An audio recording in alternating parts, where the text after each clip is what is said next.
저는 오늘 제 딸을 구덩이에 생매장했던 그 밤의 진실을 고백하려 합니다. 제 이름은 정수미, 올해 75입니다. 사람들은 제가 치매에 걸려 아무것도 기억하지 못한다고 생각하지만 그건 틀렸습니다. 저는 모든 걸 기억합니다. 40년 전 그 장마철 밤, 제 딸 은하가 뒤뜰 구덩이에 파묻혔을 때 부엌 커튼을 닫아버렸던 그 순간까지도요. 오늘 이 이야기를 하는 이유는 제가 곧 세상을 떠날 것이기 때문입니다. 딸에게 직접 말할 용기는 없었지만 이렇게라도 진실을 남기고 싶었습니다. 이야기는 1980년으로 거슬러 올라갑니다. 경기도 외곽의 낡은 단독주택, 그곳이 우리가 살던 집이었습니다. 벽지는 곰팡이로 얼룩져 있었고 겨울이면 문틈으로 찬바람이 들어왔습니다. 화장실은 집 밖에 있었고 수도는 마당 한가운데 있는 펌프식이었습니다. 동네 사람들은 저를 보며 참 곱게 생겼다고 했습니다. 21살 때 동네 사진관에서 찍은 증명사진에는 파마 머리에 흰 블라우스를 입은 제 모습이 담겨 있었습니다. 사람들은 그 사진을 보고 영화배우 같다고 했죠. 하지만 제 인생은 그 외모만큼 아름답지 않았습니다.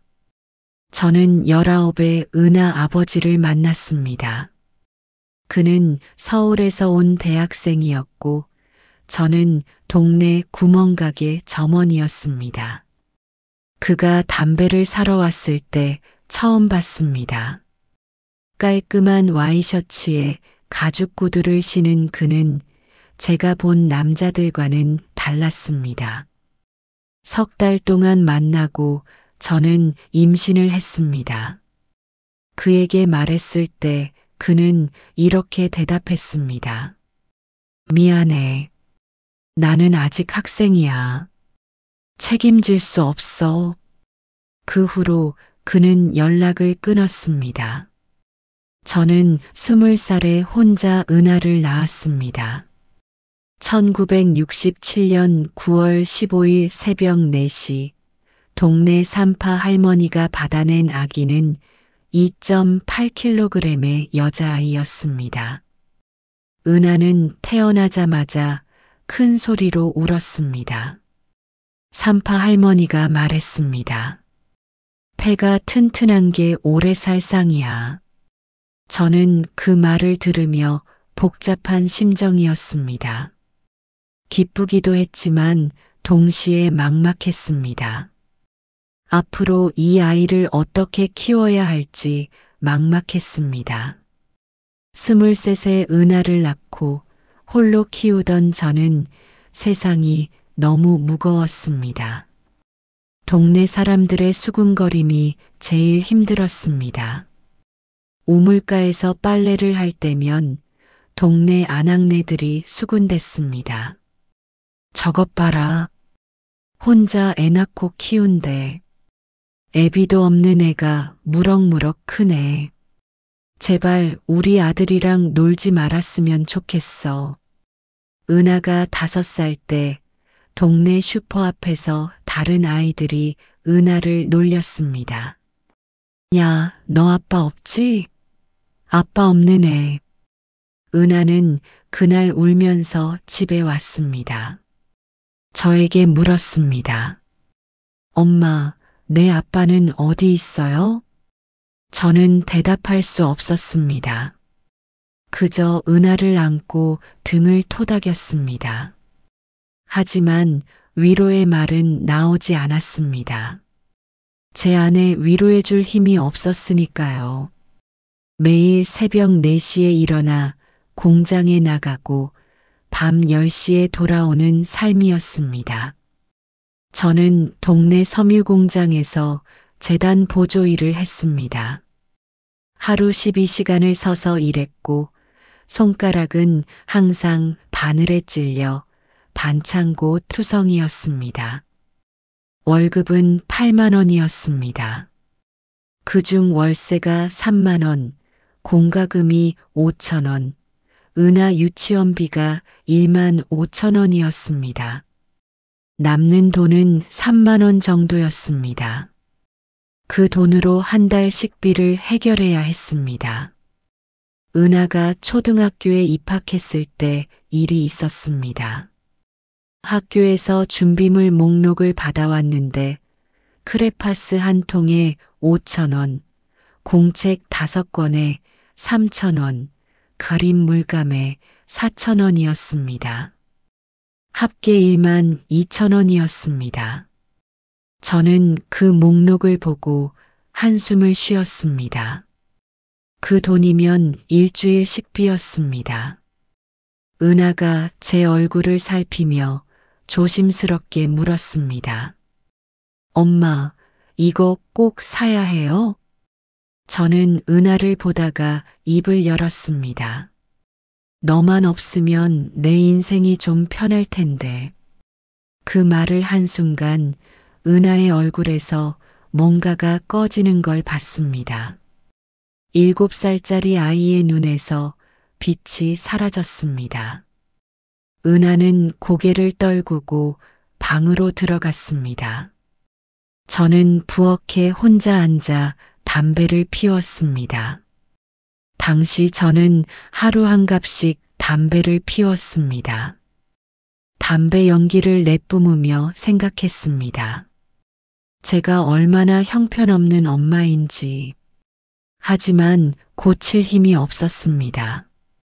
그날 밤 은하는 저녁도 먹지 않고 잤습니다. 저는 은하 방문을 열어봤습니다. 이불을 뒤집어 쓴 은하의 어깨가 작게 떨리고 있었습니다. 울고 있는 거였습니다. 저는 문을 닫고 나왔습니다. 위로해주고 싶었지만 어떻게 해야 할지 몰랐습니다. 다음 날 아침 은하는 준비물 목록을 가방에 넣고 학교에 갔습니다. 선생님께 거짓말을 했는지 아니면 없이 수업을 들었는지 저는 묻지 않았습니다. 그해 겨울이 특히 추웠습니다. 연탄값을 아끼려고 저는 아침 저녁으로만 연탄을 갈았습니다. 은하는 두꺼운 이불 속에서도 떨었습니다. 어느 날 은하가 감기에 걸렸습니다. 열이 38도까지 올랐지만 저는 병원에 데려갈 수 없었습니다. 진찰비가 3천 원이었기 때문입니다. 대신 약국에서 어린이 감기약을 사서 먹였습니다. 1천 원이었습니다. 은하는 사흘 동안 앓다가 겨우 나았습니다.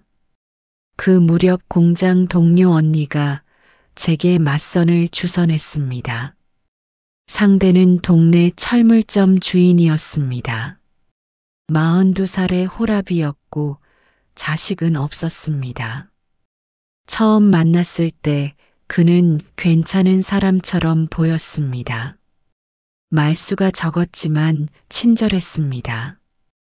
은하에게도 사탕을 사주고 머리를 쓰다듬어 줬습니다. 저는 이 사람이라면 괜찮을 거라고 생각했습니다. 하지만 석 달 후 그가 본색을 드러냈습니다. 술을 마시면 폭력적으로 변했고 은하를 다른 남자의 자식이라며 구박했습니다. 저는 6개월 만에 그와 헤어졌습니다. 그 후로 저는 남자를 멀리했습니다. 하지만 외로움은 점점 커졌습니다. 밤마다 혼자 담배를 피우며 천장을 바라봤습니다. 제 인생이 이대로 끝나는 건가 하는 생각이 들었습니다. 은하는 초등학교 3학년이 됐고 저는 35이 됐습니다. 거울을 보면 주름이 생긴 제 얼굴이 보였습니다. 21살의 그 예쁜 얼굴은 어디로 갔는지 모르겠습니다. 그해 겨울 저는 최경태를 만났습니다. 동네 슈퍼 앞에서 담배를 피우던 그는 제게 커피 한 잔 사주겠다며 말을 걸었습니다. 처음에는 거절했습니다. 하지만 그가 웃으며 말했습니다. 그냥 커피 한 잔이에요. 다른 뜻 없어요. 저는 따라갔습니다. 동네 다방에서 그는 제게 자기 이야기를 했습니다. 41살의 그는 한때 중소기업 과장이었다고 했습니다. IMF 때 회사가 부도나서 지금은 이것저것 하며 산다고 했죠. 무역 일도 하고 중고차 딜러 일도 한다고 했습니다. 저는 그의 말을 믿었습니다. 아니, 믿고 싶었습니다. 누군가 제 짐을 함께 나눠줄 사람이 필요했으니까요. 경태는 다정했습니다. 제 손을 잡아주고 힘들다는 말을 들어줬습니다. 저에게 이런 사람은 처음이었습니다. 3달 동안 만나면서 저는 경태에게 의지하게 됐습니다. 그가 가끔 돈을 빌려달라고 했지만 큰 금액은 아니었습니다. 5만 원, 10만 원 정도였습니다. 그리고 일주일 후면 꼭 갚았습니다. 저는 이 사람은 다르다고 생각했습니다.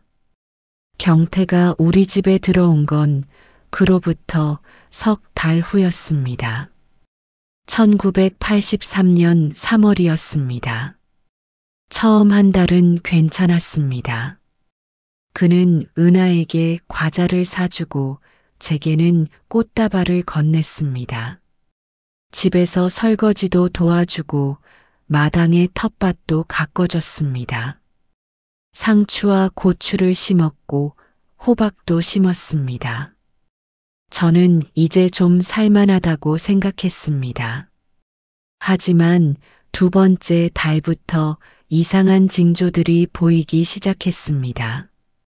밤늦게 들어오는 날이 잦아졌습니다. 새벽 2시, 3시에 들어올 때도 있었습니다.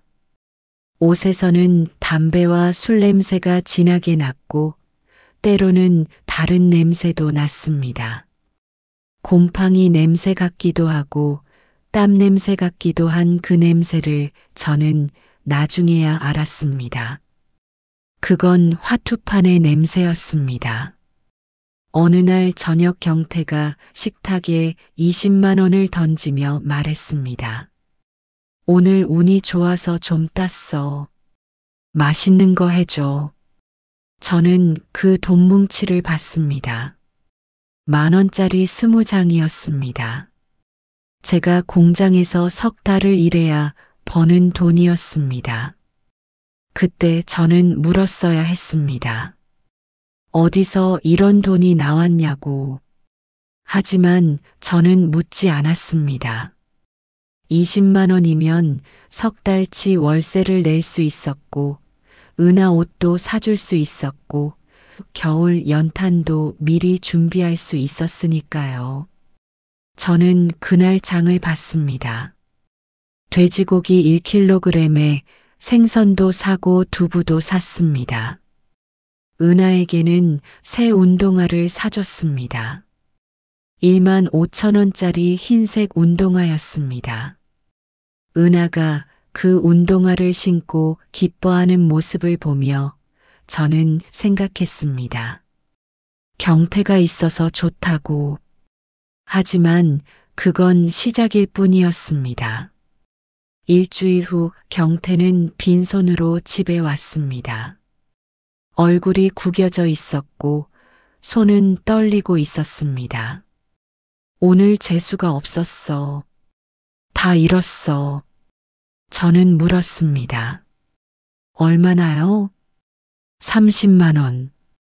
그 말을 듣는 순간 가슴이 철렁했습니다. 30만 원이면 제 넉 달치 월급이었습니다. 하지만 경태는 대수롭지 않게 말했습니다. 괜찮아. 다음번에 따면 되니까. 그때부터 패턴이 시작됐습니다. 땄다 잃었다를 반복했습니다. 하지만 점점 잃는 횟수가 많아졌고 금액도 커졌습니다. 50만 원, 80만 원, 100만 원. 그리고 3개월이 지났을 때 첫 번째 빚 독촉 전화가 왔습니다. 새벽 2시에 울린 전화기 너머로 거친 남자 목소리가 들렸습니다. 최경태 있어? 이번 주 금요일까지 500만 원 안 갚으면 각오해. 전화를 받은 건 저였습니다. 저는 경태를 깨웠고 경태는 전화기를 빼앗아 들었습니다. 알았어. 갚을게. 조금만 기다려줘. 전화를 끊고 경태는 소파에 주저앉았습니다.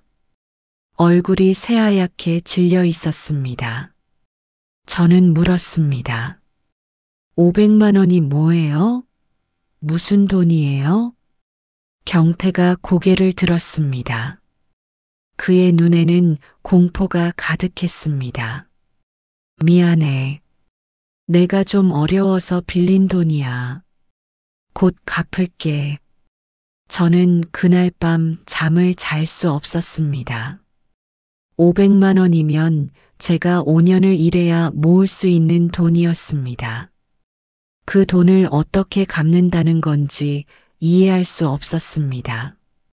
하지만 경태는 다음 날도 나가고 그 다음 날도 나갔습니다. 도박판으로 가는 거였습니다. 크게 따서 빚을 갚겠다는 거였습니다. 그해 5월 경태의 폭력이 시작됐습니다. 첫 번째는 저녁 반찬이 적다는 이유였습니다. 그날 저는 된장찌개와 김치만 차렸습니다. 돈이 없어서 고기를 살 수 없었습니다. 경태는 식탁을 보더니 화를 냈습니다. 이게 뭐야? 반찬이 이게 다야? 그리고 밥상을 엎어버렸습니다.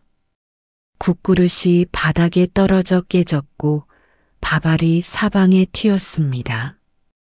은하는 그 광경을 보며 울음을 터뜨렸습니다. 저는 은하를 안고 방으로 들어갔습니다. 경태는 거실에서 소리를 질렀습니다. 내가 얼마나 고생하는데 밥도 제대로 안 차려줘? 저는 은하를 재우고 나와 깨진 그릇을 치웠습니다. 손가락에 유리 파편이 박혀 피가 났지만 아프지 않았습니다. 마음이 더 아팠으니까요. 두 번째 폭력은 은하 때문이었습니다. 은하가 학교에서 받아온 시험지에 85점이 적혀 있었습니다. 수학 시험이었습니다. 은하는 그래도 반에서 10등 안에 드는 성적이었습니다. 하지만 경태는 그 시험지를 보고 화를 냈습니다. 85점이 뭐야? 100점을 받아야지. 그리고 은하의 뺨을 때렸습니다. 찰싹 소리가 집안에 울렸습니다. 은하는 바닥에 넘어졌고 저는 경태 앞을 가로막았습니다. 왜 애를 때려요? 애가 뭘 잘못했어요? 경태가 저를 밀쳤습니다. 비켜. 2년도 버릇을 고쳐야겠어. 저는 은하를 안고 방으로 들어갔습니다. 문을 잠그고 은하를 달랬습니다. 은하의 뺨은 빨갛게 부어 있었고 눈에는 눈물이 고여 있었습니다. 하지만 은하는 울지 않았습니다. 그저 저를 바라봤습니다. 그 눈빛에는 실망이 가득했습니다. 엄마, 왜 저 아저씨를 집에 들였어요? 저는 대답할 수 없었습니다. 저도 모르겠습니다. 왜 경태를 집에 들였는지. 외로워서였을까요?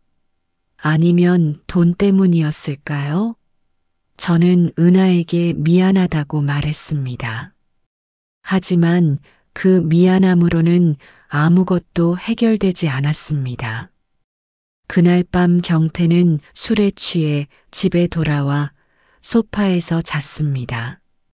저는 부엌에 앉아 담배를 피웠습니다. 연기를 내뿜으며 생각했습니다. 경태와 헤어져야 한다고. 하지만 다음 날 아침 경태가 무릎을 꿇고 사과했습니다. 미안해. 내가 요즘 스트레스가 심해서 그랬어. 다시는 안 그럴게. 저는 그 말을 믿었습니다. 아니, 믿고 싶었습니다. 경태가 없으면 저는 다시 혼자가 되니까요. 그 외로움이 두려웠습니다. 하지만 폭력은 계속됐습니다. 한 달에 한 번씩, 그리고 일주일에 한 번씩. 이유는 항상 달랐습니다. 밥이 짜다, 집이 지저분하다, 은하가 시끄럽다. 하지만 진짜 이유는 하나였습니다. 경태가 도박으로 돈을 잃었다는 것. 그는 화풀이가 필요했고 우리가 그 대상이었습니다. 그해 6월 어느 날 은하의 담임 선생님이 전화를 걸어왔습니다. 최 선생님이었습니다. 은하가 초등학교 3학년 때부터 돌봐주시던 분이었습니다. 어머니, 은하 상태가 안 좋아요. 요즘 수업 시간에 멍하니 있고 친구들과도 어울리지 않아요. 혹시 집에 무슨 일 있나요? 저는 괜찮다고 둘러댔습니다. 그저 사춘기가 빨리 온 것 같다고. 선생님은 한숨을 쉬었습니다. 어머니, 은하는 영특한 아이예요. 근데 요즘 눈빛이 죽어 있어요. 한번 상담을 받아보는 게 어떨까요? 저는 그럴게요 하고 전화를 끊었습니다. 하지만 상담을 받을 여유가 없었습니다. 돈도 없었고, 시간도 없었고, 마음의 여유도 없었습니다. 그저 하루하루 버티는 게 전부였습니다. 그 무렵 경태의 빚은 눈덩이처럼 불어났습니다. 처음 500만 원이던 빚이 1천만 원이 됐고 다시 2천만 원이 됐습니다. 빚쟁이들의 전화가 하루에도 몇 번씩 왔습니다. 저는 전화를 받을 때마다 가슴이 조였습니다. 어느 날은 집 앞에 남자 둘이 찾아왔습니다. 양복을 입은 그들은 경태를 찾았습니다. 경태는 집에 없었고 저는 모른다고 했습니다. 그중 한 명이 제 턱을 잡았습니다. 언제 들어와? 최경태 그 새끼. 저는 떨리는 목소리로 대답했습니다. 모르겠어요. 저도 연락이 안 돼요. 남자가 비웃었습니다. 거짓말하지 마. 3일 안에 500만 원 마련해. 안 그러면 어떻게 될지 알지? 그들이 가고 나서 저는 주저앉았습니다. 은하가 학교에서 돌아와 저를 봤습니다. 저는 괜찮은 척 했습니다. 하지만 은하는 알고 있었습니다. 그날 밤 은하가 제 방에 와서 물었습니다. 엄마, 우리 어떻게 되는 거예요? 저는 대답할 수 없었습니다. 저도 모르겠습니다. 우리가 어떻게 될지. 저는 은하를 안았습니다. 그게 제가 할 수 있는 전부였습니다. 경태는 그 돈을 마련하기 위해 제 명의로 대출을 받았습니다. 제 도장을 훔쳐서 은행에 갔습니다. 300만 원을 빌렸고 그 돈으로 빚을 갚았습니다. 하지만 그 돈도 금방 바닥났습니다. 경태는 다시 도박판에 가서 돈을 잃었으니까요. 그리고 다시 대출을 받았습니다. 이번에는 500만 원이었습니다. 저는 그 사실을 나중에야 알았습니다. 은행에서 독촉장이 날아왔을 때였습니다. 제 명의로 된 빚이 1,200만 원이었습니다. 저는 그 숫자를 보고 현기증이 났습니다. 1,200만 원이면 제가 10년을 일해도 갚을 수 없는 돈이었습니다. 저는 경태에게 따졌습니다. 이게 뭐예요? 내 명의로 이렇게 빚을 졌어요? 경태는 미안하다고 했습니다. 하지만 곧 갚을 거라고 했습니다. 이번에 큰 거 한 방 터뜨리면 다 갚을 수 있다고 했습니다. 저는 그 말을 믿지 않았습니다. 하지만 어쩔 수 없었습니다. 저는 이미 경태의 빚에 묶여 있었으니까요. 그 후로 3개월 동안 저는 지옥 같은 나날을 보냈습니다. 밤에는 악몽을 꿨고 낮에는 일을 하면서도 불안에 떨었습니다. 공장 동료들이 제 얼굴을 보고 물었습니다. 수미야, 너 요즘 안색이 안 좋아. 무슨 일 있어? 저는 괜찮다고 했습니다. 하지만 괜찮지 않았습니다. 제 몸무게는 3개월 만에 7kg이 빠졌습니다. 거울을 보면 해골 같은 제 얼굴이 보였습니다. 눈 밑에는 다크서클이 짙게 깔렸고 볼은 푹 꺼져 있었습니다. 은하도 달라졌습니다. 예전에는 학교 이야기를 제잘제잘하던 아이가 이제는 입을 다물고 있었습니다. 학교에서 돌아오면 방으로 들어가 문을 잠그고 나오지 않았습니다. 저녁을 먹을 때도 고개를 숙이고 밥만 먹었습니다. 저는 은하에게 미안했지만 어떻게 해야 할지 몰랐습니다. 어느 날 은하가 학교에서 상을 받아왔습니다. 글짓기 대회에서 장려상을 받았다고 했습니다. 상장과 함께 부상으로 받은 도서 상품권 1만 원어치를 제게 보여줬습니다. 은하의 얼굴에 오랜만에 미소가 번졌습니다. 엄마, 선생님이 내 글이 정말 좋았대요. 저는 은하를 안아줬습니다. 잘했다고, 기특하다고 말해줬습니다. 그날 저녁 은하는 오랜만에 밥을 많이 먹었습니다. 저는 그 모습을 보며 마음이 따뜻해졌습니다. 하지만 그 따뜻함은 오래가지 못했습니다. 밤 10시쯤 경태가 집에 들어왔습니다. 그는 술에 취해 비틀거렸습니다. 얼굴은 벌겋게 달아올라 있었고 눈은 충혈되어 있었습니다. 저는 한눈에 알았습니다. 또 돈을 잃고 온 거라는 걸. 경태는 거실 소파에 주저앉았습니다. 오늘 200만 원 날렸어. 저는 아무 말도 하지 않았습니다. 이제는 놀라지도 않았습니다. 그저 체념한 채로 부엌으로 갔습니다. 해장국을 끓여주려고 했습니다. 하지만 냉장고에는 아무것도 없었습니다. 저는 라면을 끓였습니다. 그걸 경태에게 가져다 줬습니다. 경태는 라면 그릇을 보더니 화를 냈습니다. 이게 뭐야? 라면이? 내가 라면 먹으라고 돈 벌어다 줬어? 그리고 라면 그릇을 집어던졌습니다. 뜨거운 국물이 제 팔에 튀었습니다. 저는 비명을 참으며 물러섰습니다. 그때 은하가 방에서 나왔습니다. 은하는 경태를 보며 소리쳤습니다. 왜 우리 엄마한테 그래요? 나쁜 사람.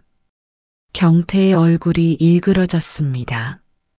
그는 은하에게 다가갔습니다. 저는 은하 앞을 가로막았습니다. 은하야, 방에 들어가. 하지만 은하는 움직이지 않았습니다. 그 아이는 경태를 똑바로 쳐다보며 말했습니다. 저희 집에서 나가세요. 아저씨가 오고 나서 우리 집이 망가졌어요. 그 순간 경태가 은하의 뺨을 때렸습니다. 찰싹 소리가 집안에 울렸습니다. 은하는 바닥에 넘어졌고 입술이 찢어져 피가 났습니다.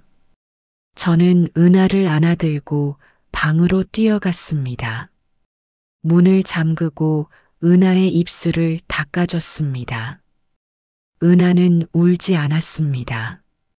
그저 저를 바라봤습니다. 그 눈빛에는 원망이 가득했습니다. 엄마는 왜 아무것도 안 해요? 왜 저 사람을 내쫓지 않아요? 저는 대답할 수 없었습니다.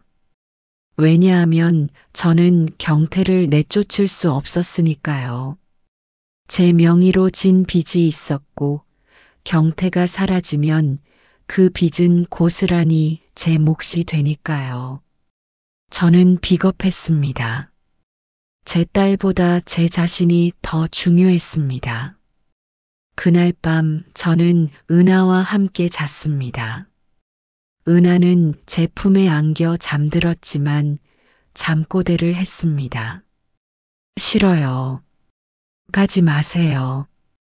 저는 은하의 등을 토닥이며 눈물을 흘렸습니다. 제가 얼마나 형편없는 엄마인지. 하지만 눈물로는 아무것도 바뀌지 않았습니다. 5월이 지나고 6월이 왔습니다. 장마가 시작됐습니다. 비가 일주일째 내렸고 우리 집 지붕에서는 빗물이 새기 시작했습니다. 저는 양동이를 받쳐놨지만 물은 계속 떨어졌습니다. 뚝뚝 떨어지는 소리가 밤새도록 들렸습니다. 경태는 그 무렵 더 자주 집을 비웠습니다.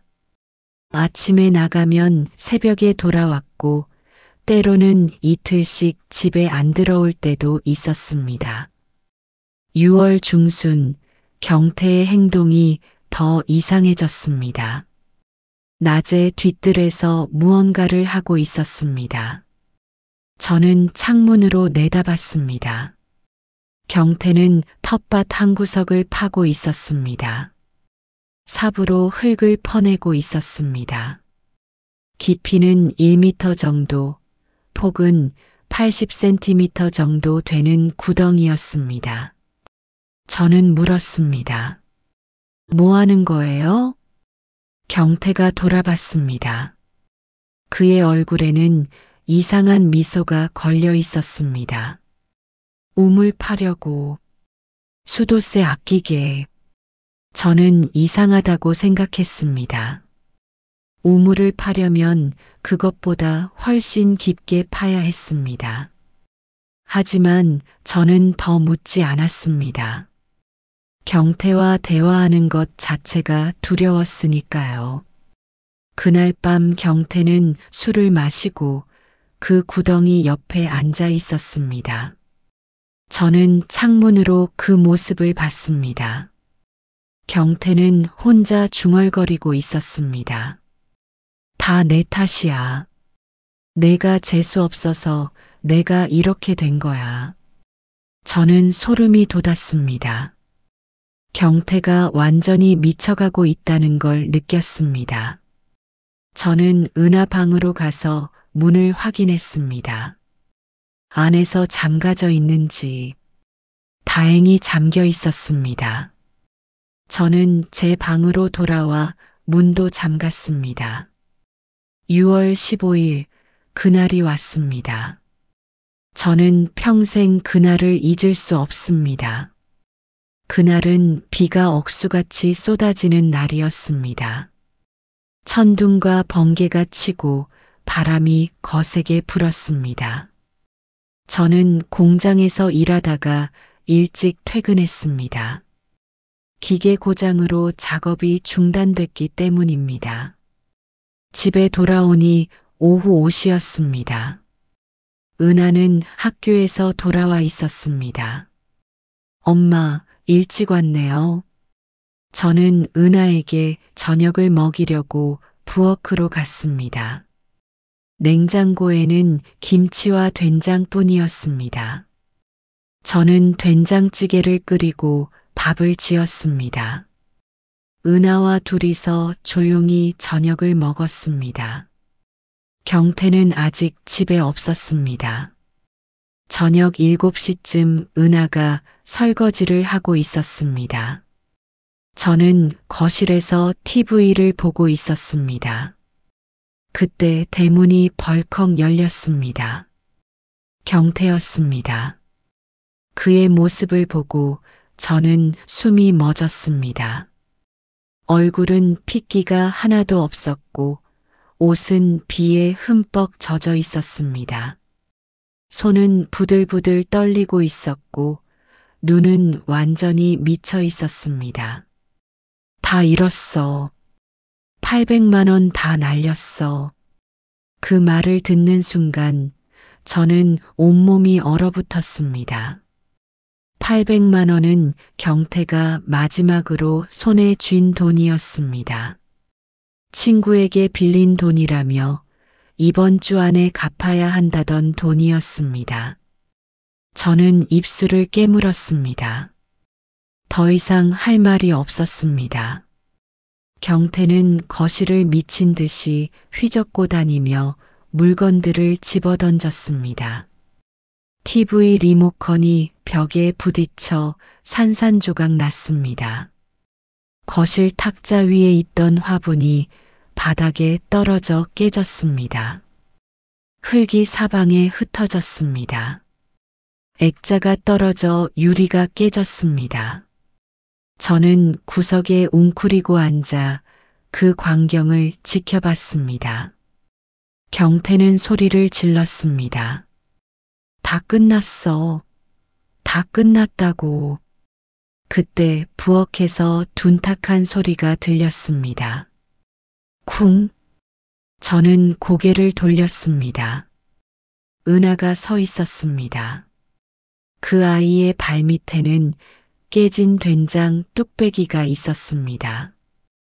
은하는 설거지를 하다가 뚝배기를 떨어뜨린 겁니다.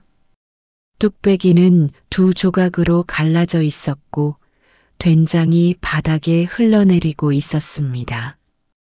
은하의 얼굴은 새하얗게 질려 있었습니다. 그 아이는 경태를 봤습니다. 경태도 은하를 봤습니다. 그 순간 저는 알았습니다. 무슨 일이 벌어질지. 경태가 은하에게 다가갔습니다. 그의 얼굴은 완전히 일그러져 있었습니다. 눈에는 광기가 가득했습니다. 입에서는 거친 숨소리가 새어나왔습니다. 이 재수 없는 년, 내년이 집에 있는 바람에 내가 다 잃었어. 저는 벌떡 일어났습니다. 경태 앞을 가로막으려 했습니다. 하지만 경태는 저를 밀쳤습니다. 저는 벽에 부딪혀 넘어졌습니다. 허리가 삐끗했지만 일어서려고 했습니다. 하지만 경태는 이미 은하의 머리채를 움켜쥐고 있었습니다. 안 돼요. 놔주세요. 저는 소리쳤습니다. 하지만 경태는 듣지 않았습니다. 그는 은하를 뒤뜰로 끌고 갔습니다. 저는 비틀거리며 따라갔습니다. 비가 억수같이 쏟아지고 있었습니다. 천둥이 치고 번개가 하늘을 갈랐습니다. 뒤뜰 텃밭에는 경태가 며칠 전 파놓은 구덩이가 있었습니다. 빗물이 고여 있었고 바닥은 진흙으로 질퍽거렸습니다. 경태는 은하를 그 구덩이 앞에 세웠습니다. 은하는 온몸이 떨리고 있었습니다. 경태가 소리쳤습니다. 내가 액을 끼쳐서 내가 다 잃었어. 들어가. 거기 들어가서 내 죄를 뉘우쳐. 그리고 은하를 구덩이에 밀어 넣었습니다. 은하는 비명을 지르며 떨어졌습니다. 쿵소리와 함께 은하는 구덩이 바닥에 쓰러졌습니다. 진흙과 빗물로 온몸이 젖었습니다. 저는 구덩이로 달려갔습니다. 하지만 경태가 저를 붙잡았습니다. 비켜. 전연이 우리 인생을 망쳤어. 경태는 구석에 세워둔 삽을 들고 왔습니다. 그리고 흙을 퍼서 은하에게 뿌리기 시작했습니다. 한 삽, 두 삽, 세 삽. 흙이 은하의 다리를 덮었습니다. 은하는 일어나려고 했지만 진흙에 발이 빠져 움직일 수 없었습니다. 안 돼요. 제발 그만해요. 저는 소리쳤습니다. 하지만 경태는 멈추지 않았습니다. 흙이 은하의 배를 덮고 가슴을 덮었습니다. 은하는 비명을 질렀습니다. 엄마, 엄마. 저는 경태에게 매달렸습니다. 그의 팔을 붙잡고 애원했습니다.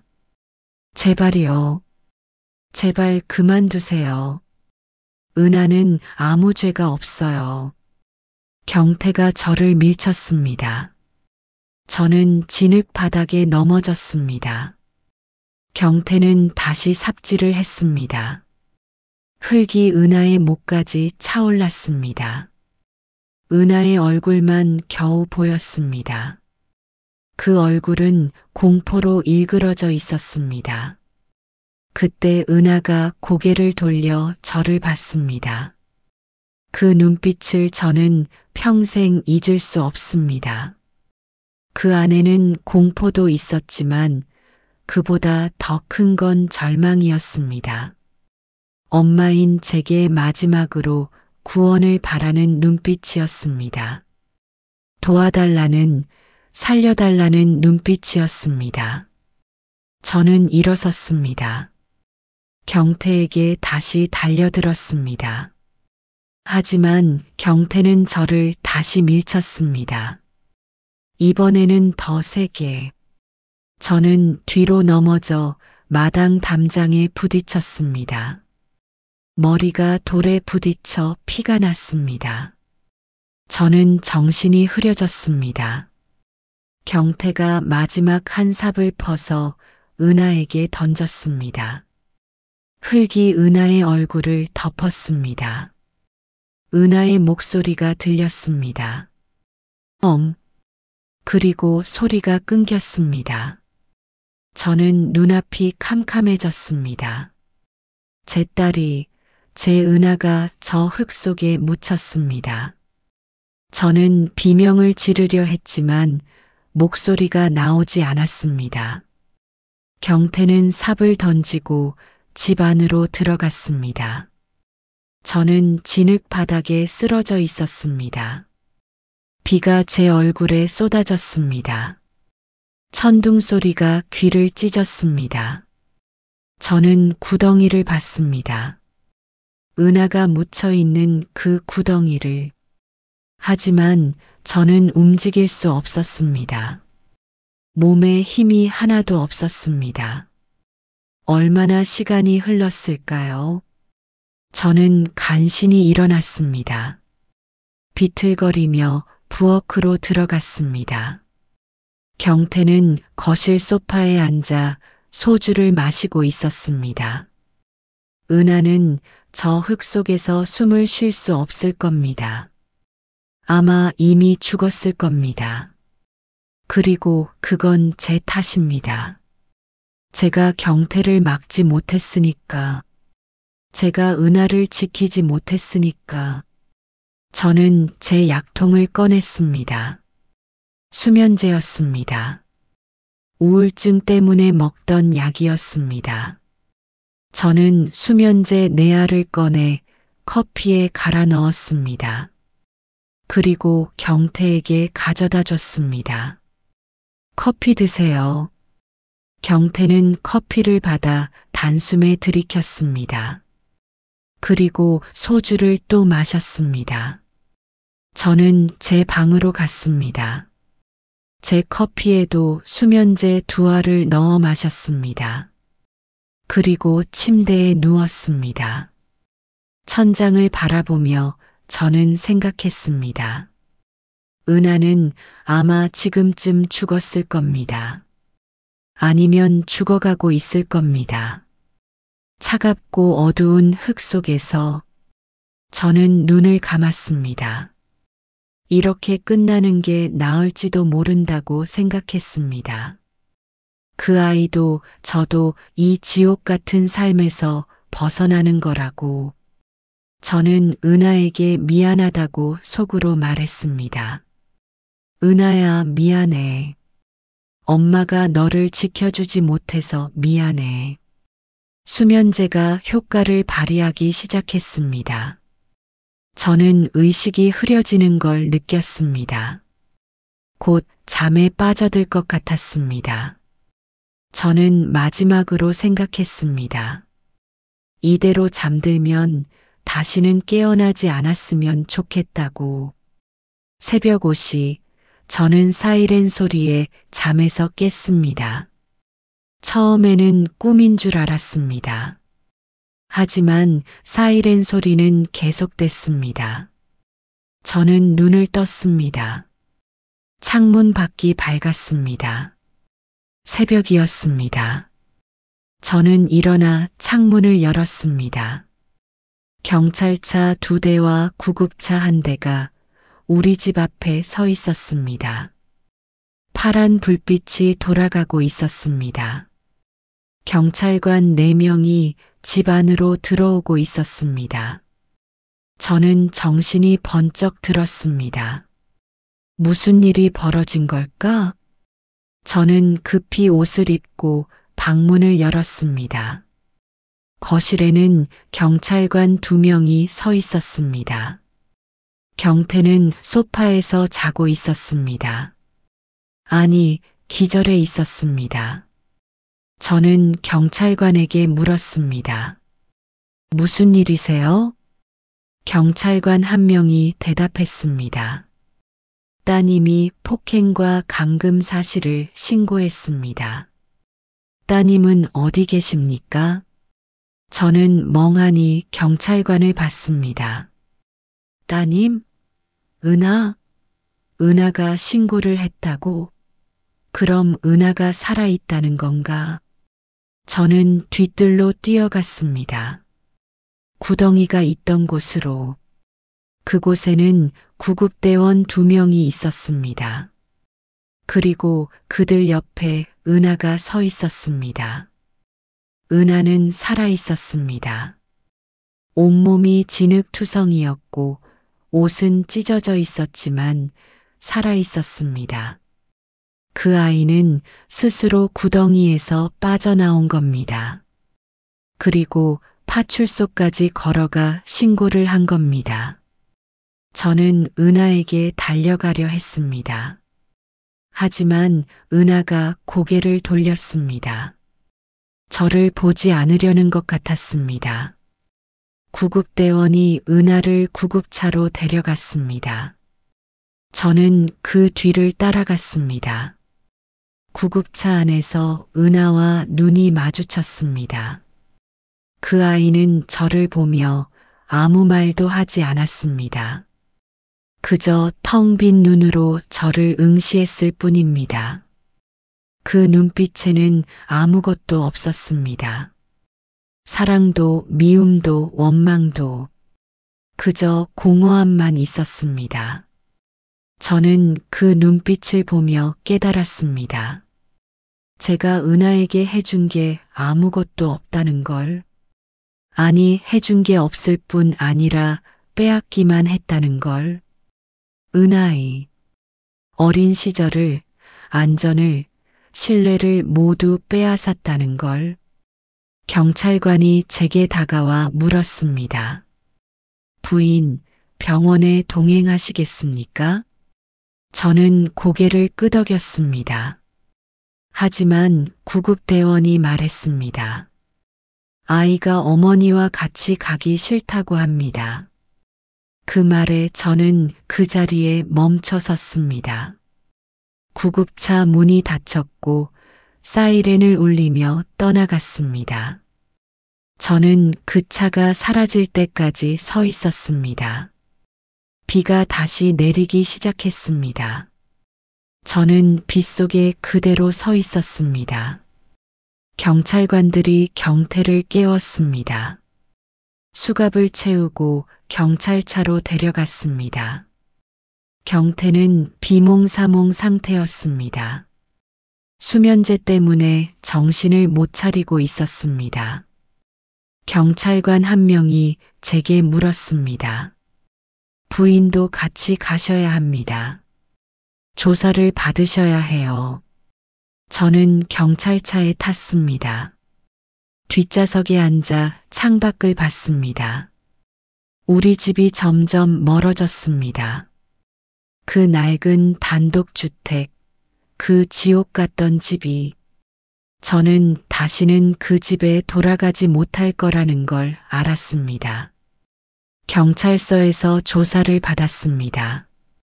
저는 모든 걸 말했습니다.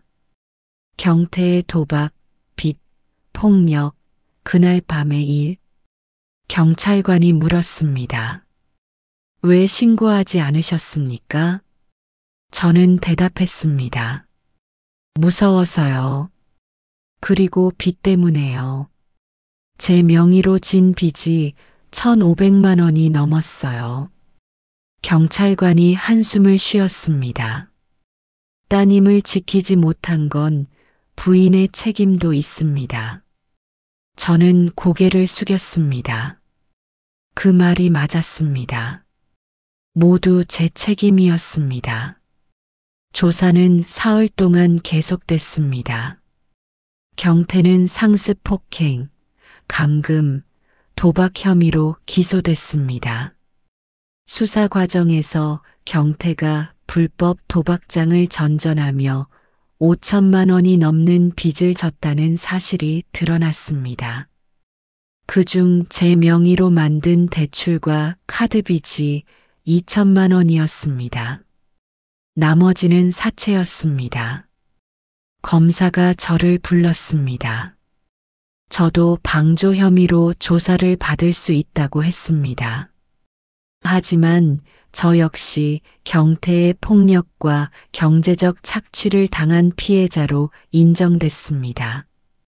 저는 기소되지 않았습니다. 대신 은하의 양육권을 잃었습니다. 아동보호 담당자가 저를 만났습니다. 중년의 여성이었습니다. 그는 차분한 목소리로 말했습니다. 정수미 씨, 은하는 이제 아동보호시설로 보내집니다. 어머니의 양육 능력에 문제가 있다고 판단됐습니다. 저는 항변하지 않았습니다. 그 판단이 옳았으니까요. 저는 은하를 지키지 못했습니다. 은하를 키울 자격이 없었습니다.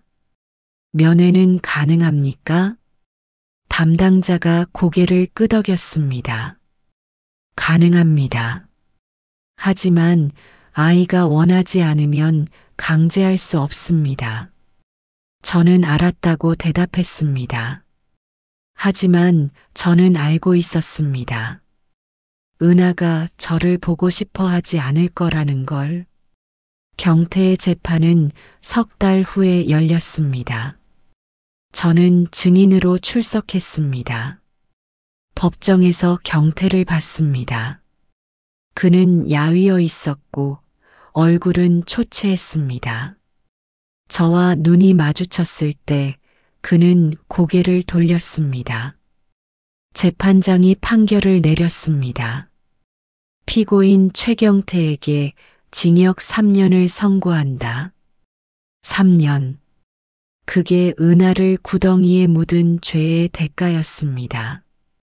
저는 그 형량이 너무 가볍다고 생각했습니다. 하지만 아무 말도 하지 않았습니다. 제가 무슨 말을 할 자격이 있었겠습니까? 재판이 끝나고 저는 법원을 나왔습니다. 가을바람이 차갑게 불었습니다. 저는 혼자였습니다. 은하도 없고 경태도 없고 아무도 없었습니다. 저는 버스 정류장 벤치에 앉아 울었습니다. 지나가는 사람들이 저를 봤지만 아무도 신경 쓰지 않았습니다. 저는 파산 신청을 했습니다. 변호사의 도움을 받아 서류를 준비했습니다. 2천만 원의 빚 중 경태가 제 동의 없이 만든 빚은 면책받을 수 있었습니다. 하지만 일부는 제 책임으로 남았습니다. 800만 원이었습니다. 저는 그 돈을 갚기 위해 다시 일을 시작했습니다. 동네를 떠났습니다. 우리가 살던 그 집, 그 동네를 더 이상 볼 수 없었습니다. 서울 외곽의 작은 고시원에 방을 얻었습니다. 2평짜리 방이었습니다. 화장실은 공동이었고 창문도 없었습니다. 하지만 저는 신경 쓰지 않았습니다. 그저 일하고 빚을 갚는 게 전부였으니까요. 새 공장을 구했습니다. 이번에는 포장 공장이었습니다. 하루 14시간씩 일했습니다. 주말도 없이 일했습니다. 월급은 100만 원이었습니다. 방세 20만 원을 내고 식비 10만 원을 쓰면 70만 원이 남았습니다. 그중 50만 원을 빚을 갚는 데 썼습니다. 나머지 20만 원으로 생활했습니다. 그렇게 2년이 지났습니다. 빚을 다 갚았습니다. 800만 원을 2년 만에 갚았습니다. 통장에는 100만 원이 남았습니다. 저는 그 돈을 들고 아동보호시설을 찾아갔습니다.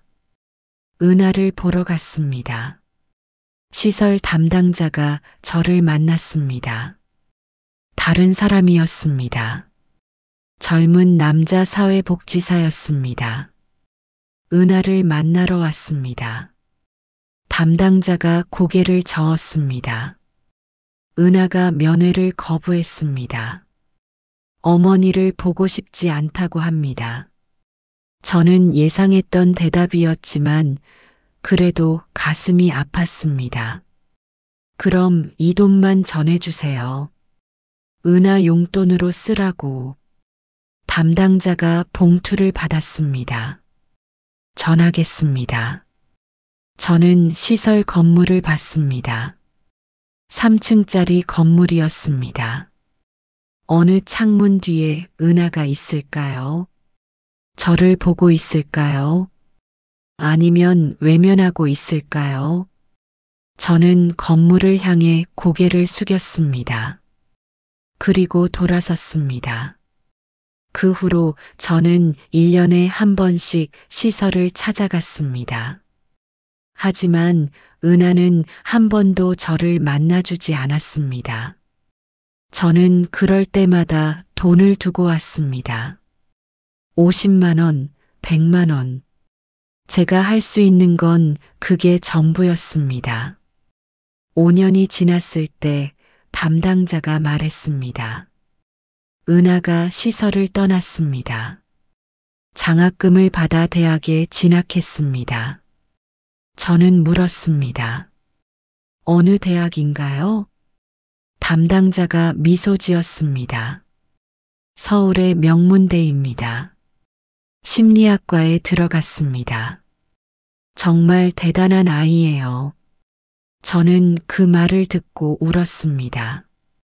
은하가 살아남았을 뿐 아니라 이렇게 훌륭하게 자라고 있다는 게 너무 감사했습니다. 동시에 너무 미안했습니다. 제가 은하에게 해준 게 아무것도 없는데 은하는 스스로 일어섰다는 게 저는 그 후로 은하를 찾지 않았습니다. 은하가 새 삶을 살고 있는데 제가 나타나서 방해하고 싶지 않았습니다. 저는 그저 멀리서 은하가 잘 되기를 빌었습니다. 10년이 흘렀습니다. 저는 여전히 공장에서 일했습니다. 몸은 많이 상했습니다. 허리가 아팠고 무릎도 아팠습니다. 손가락은 관절염으로 굽어졌습니다. 하지만 일을 멈출 수 없었습니다. 일을 멈추면 생각이 많아졌으니까요. 은하 생각, 그날 밤 생각. 2015년 어느 날 퇴근해서 고시원에 돌아왔습니다. TV를 켰습니다. 뉴스가 나오고 있었습니다. 그리고 한 여성이 인터뷰하고 있었습니다. 자막이 떴습니다. 김은하 교수, 아동심리 상담 전문가. 저는 숨이 멎었습니다. 은하였습니다. 제 딸이었습니다. 화면 속 은하는 30대 중반의 지적이고 당당한 여성이 되어 있었습니다.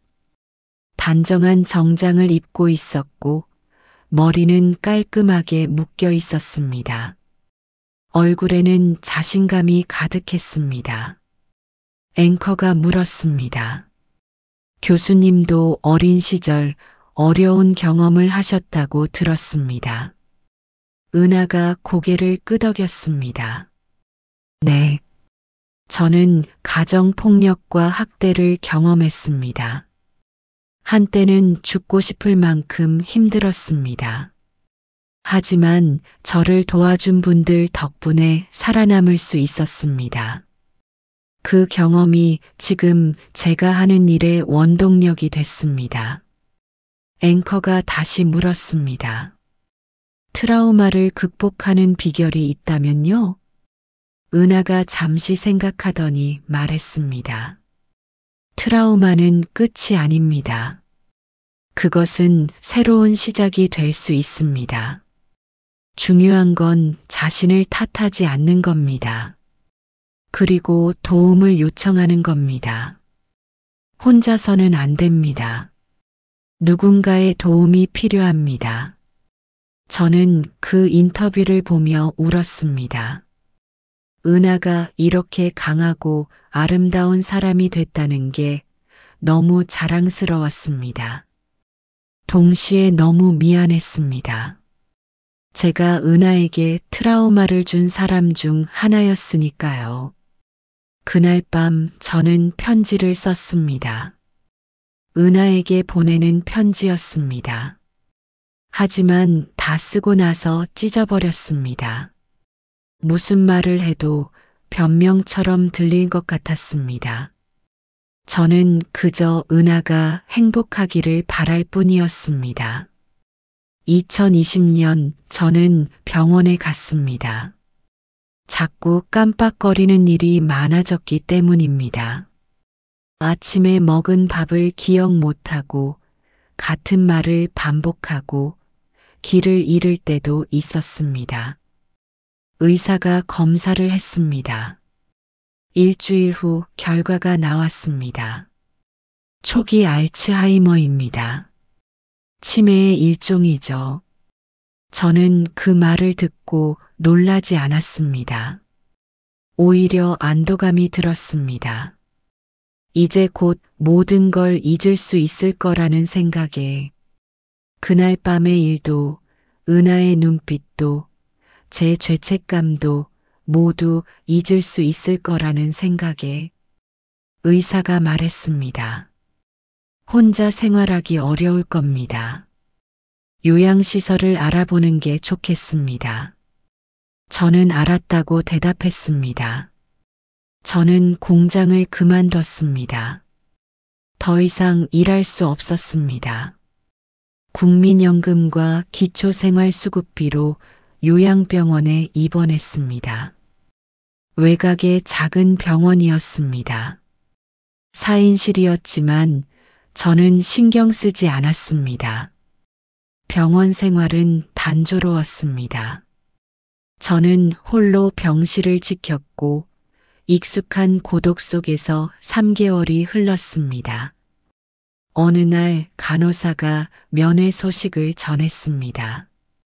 20년 만에 보는 딸 은하였습니다. 40이 넘은 성숙한 여성이 된 은하는 침대 옆에 앉아 침묵을 깨고 입을 열었습니다. 어머니, 저예요. 은하예요. 병원에서 연락이 왔어요. 어머니가 치매 진단을 받으셨다고. 그래서 왔어요. 저는 목이 메어 아무 말도 할 수 없었습니다. 은하는 계속해서 말했습니다. 자신도 어머니가 경태에게 폭력과 착취를 당한 피해자였음을 알기에 이해하려고 노력했다고 했습니다. 하지만 단 하나의 행동, 그날 밤 구덩이에 있는 자신을 보고 부엌 창문의 커튼을 닫아버린 행동은 용서할 수 없다고 했습니다. 하지만 그날 밤 커튼을 닫으신 건 용서할 수 없어요. 저는 구덩이 속에서 어머니를 봤어요. 하지만 어머니는 커튼을 닫으셨어요. 그날 밤 저는 구덩이에서 스스로 빠져나왔어요. 아무도 저를 구해주지 않았기 때문에 제가 저를 구한 거예요. 그럼에도 은하는 저를 용서하지 못했지만 어머니는 제 엄마예요라는 말과 함께 매주 찾아와 필요한 것을 챙겨주었습니다. 토요일 오후 2시 어김없이 나타나 저를 돌보았습니다. 다만 저를 엄마가 아닌 어머니라고 부르며 존댓말을 쓰는 방식으로 거리를 두었습니다. 제 기억은 점점 흐려졌지만 이상하게도 커튼을 닫았던 그날 밤의 기억만은 선명하게 저를 따라다녔습니다. 시간이 흘러 의사는 은하에게 제 시간이 얼마 남지 않았음을 알렸습니다. 은하는 자신이 아직도 저를 사랑한다는 것을 깨닫고 울었습니다.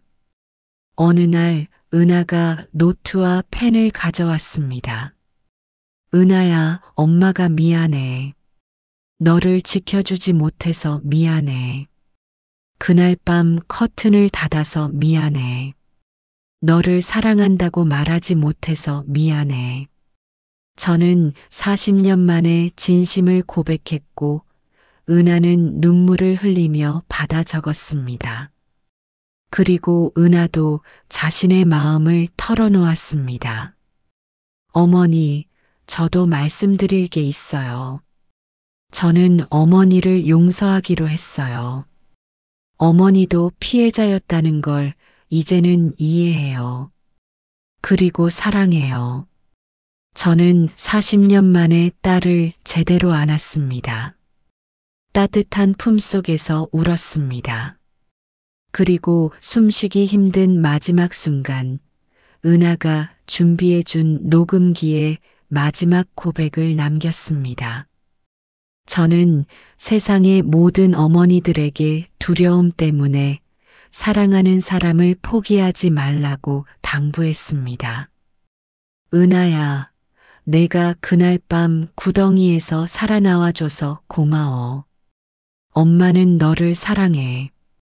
태어나서 처음으로 그리고 마지막으로 진심으로 사랑한다고 말할게. 사랑해, 내 딸. 저는 은하의 미소를 보며 눈을 감았습니다. 저는 형편없는 어머니였지만 제 딸은 스스로를 구했고 심리학자가 되어 수많은 아이들을 구하는 위대한 사람이 되었습니다. 이것이 제가 이 세상에 남기는 유일한 의미일지도 모릅니다. 이 이야기는 한 어머니의 비겁함과 후회, 그리고 그 속에서 스스로 일어서 용서에 이른 딸의 위대한 여정을 담고 있습니다. 정수미 할머니는 마지막 순간 진심을 고백하고 딸의 용서를 받았습니다. 다음 영상에서는 구덩이에서 살아남아 수많은 아이들을 돕는 심리학자가 된 은하 교수의 시선으로 트라우마를 딛고 일어선 생존과 회복, 그리고 용서의 놀라운 이야기를 상세히 들려드릴 예정입니다. 다음 영상을 기대해 주세요.